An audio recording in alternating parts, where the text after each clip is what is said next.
Hello friends, welcome to all of us with my channel Study with me. Let's start.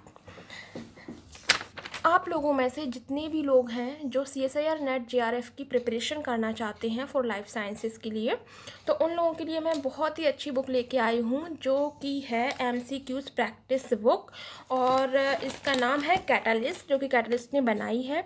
तो देखिए इसका front page, हालांकि ये latest edition नहीं है, ये 2017 का है, तो आप लोग देख लीजिए। लिखा हुआ है CSIR net JRF life sciences, topic wise इसमें क्वेश्चंस दिए रहते हैं।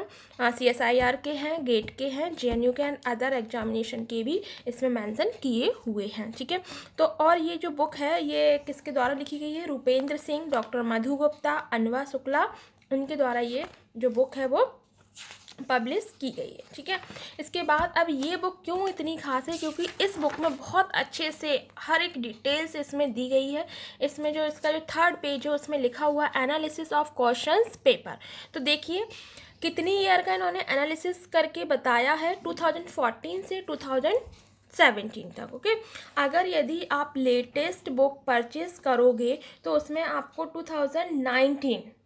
2019 तक भी आपको ये पूरा ग्राफ मिलेगा कि किस तरीके से किस टॉपिक से कितने मार्क्स के क्वेश्चंस आपके एग्ज़ाम पेपर में आते हैं। तो देख लीजिए, पहला जो टॉपिक दिया है विच इज़ बायोकेमिस्ट्री टॉपिक, और इस टॉपिक से देखिए अगर आप जून 2014 का देखना चाहें तो उसमें 38 मार्क्स के क्वेश्चंस आए थे बायोकेमिस्ट्री टॉपिक से। इस तरीके से दिसंबर 2014 में 34 आए हैं, और जून 2015 में 38, दिसंबर 2015 में 28, जून 2016 में 32 एंड दिसंबर 2016 में 32। जैसे कि आपको पता है ये जो एग्ज़ाम होता है ये ट्वाइस अ ईयर होता है, साल में 2 बार होता है। पहला जो होता है वो होता है आपका जून में, और सेकंड जो आप एग्ज़ाम होता है वो होता है दिसंबर में। तो कहने का मतलब ये है कि 6 महीने हैं आपकी प्रिपरेशन के लिए दिए जाते हैं ताकि स्टूडेंट अच्छे से प्रिपेयर हो जाएं इस एग्ज़ाम को क्रैक करने के लिए। उसी तरीके से देखो सेकंड जो टॉपिक यहाँ मेंशन है ये है सेल बायोलॉजी, और इस सेल बायोलॉजी से भी बहुत अच्छे क्वेश्चंस आते हैं। अगर आप इन टॉपिक्स को भी अच्छे से रिवाइज अच्छे से लर्न कर लेते हो तो ये आपके लिए बहुत ही हेल्पफुल हो जाते हैं।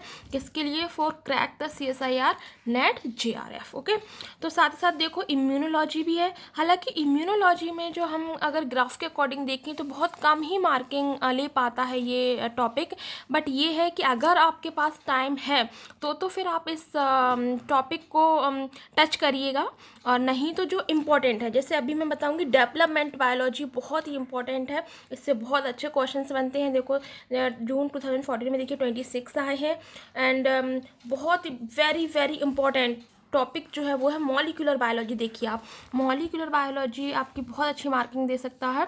जैसे जून 2017 में 42 हैं, दिसंबर 2016 में 32 दिए हैं, एंड जून 2016 में 32। तो इसी तरीके से देखिए आप 34, 40, 42, 43 इस तरीके से मार्किंग होती है किस टॉपिक की? मॉलिक्यूलर बायोलॉजी की। फिर प्लांट फिजियोलॉजी भी दिया है, उसे भी पढ़िएगा। हालांकि इसमें कभी कम आते हैं क्वेश्चंस, कभी ज़्यादा आते हैं, बट आप एवरेज मान के चलिए 25। देखिए अगर आप यहाँ पे देखना चाहें तो जून 2017 में 26 मार्किंग का आया था, फिर 36 आया, फिर 32, फिर 34, ऐसा बढ़ता गया और फिर लास्ट में थोड़ा सा डाउन हो गया। ठीक है, तो ये अप एंड डाउन होता रहेगा, बट मैं आपको लोगों को यही कहूँ कि एवरेज जो है क्वेश्चन की मार्किंग वो आप रखिएगा 25। ओके, इसके बाद देखो एनिमल फिजियोलॉजी भी करिएगा, और सबसे इम्पोर्टेंट और फिर से आ गया जेनेटिक्स। ठीक है, जेनेटिक्स का देखो अगर हम लास्ट से चलें 2014 से चलें तो 40, 34, 38, 40, 38, 36, 32 इस तरीके से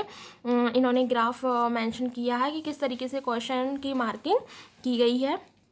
उसके बाद देखिए आप ecology and evolution, it's very very very important topic for CSIR net JRF। देखिए इकोलॉजी एंड इवोल्यूशन में टोटल मिला के इन्होंने दिया है 70 आए थे क्वेश्चन, 70 मार्किंग के क्वेश्चन आए थे। ओके, 70 नंबर के, 70 नंबर का जो क्वेश्चन थे वो इकोलॉजी और इवोल्यूशन से आए थे। कब आए थे? जून 14 में। इसी तरीके से 2015 का भी रेशियो अगर आप देखें 72 रहा है, ठीक है, दोनों फेज़ में रहा है। फिर उसके बाद 2016 में आप देखिए 62 और फिर जून 2017 में 66।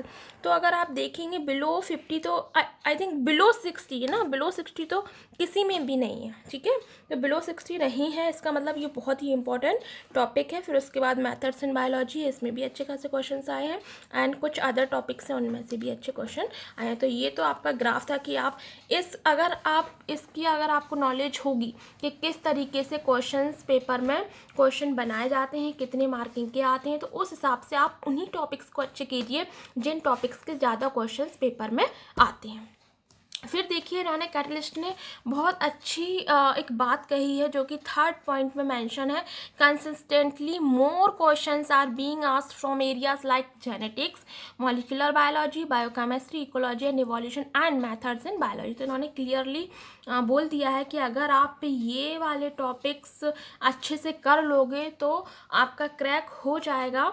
क्यों? क्योंकि इन एरियाज से, इन टॉपिक से CSIR क्वेश्चन को बनाती है, मतलब आपका जो पेपर होता है वो डिज़ाइन करती है इन टॉपिक से जनरली। ओके, इसके बाद मैं आपके एक और वीडियो लेके आऊँगी जिसमें आपको मैं सिलेबस के बारे में बताऊँगी, और एक और वीडियो लाऊँगी जिसमें आपकी जितनी भी रिकमेंडेड बुक्स होती हैं वो आपको पता होनी चाहिए कि अगर हम बायोकेमिस्ट्री कहाँ से लें, कौन सी बुक प्रेफर करें, सेल बायोलॉजी हम कहाँ से पढ़ें, मॉलिक्यूलर बायोलॉजी कहाँ से पढ़ें। तो इन सब के लिए मैं आपको एक और वीडियो बनाऊँगी जो कि आपके लिए बहुत ही हेल्पफुल रहेगा। I hope you guys understand. Take care, stay safe, stay healthy, bye bye.